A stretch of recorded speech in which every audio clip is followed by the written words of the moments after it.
దేవునికి మహిమ కలుగును గాక. జీవము కలిగిన దేవుని మాట మనము ఈ రోజు ధ్యానించుకుందాము. పరిశుద్ధ గ్రంథంలోని పేతురు రాసిన మొదటి పత్రిక 5వ అధ్యాయము 10వ వచనంలో ఈ విధంగా రాయబడి ఉన్నది. తన నిత్య మహిమకు క్రీస్తునందు మిమ్మును పిలిచిన సర్వకృపానిధియగు దేవుడు కొంచెము కాలము మీరు శ్రమపడిన పిమ్మట తానే మిమ్మును పరిపూర్ణులుగా చేసి స్థిరపరిచి బలపరచును. హల్లెలూయా. ఈరోజు శ్రమ పడుతున్న నీతోనే దేవుడు మాట్లాడుచున్నాడు.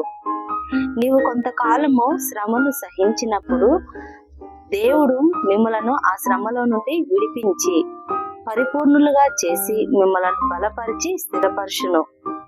ఎందు నిమిత్తము నువ్వు బాధపడుచున్నావో, ఏ శ్రమనైతే నువ్వు అనుభవించుచున్నావో ఆ శ్రమ ద్వారా దేవుడు నీకు ఓర్పును, పరీక్షను, నిరీక్షణను కలుగచేసి ఉన్నాడు గనక ఆ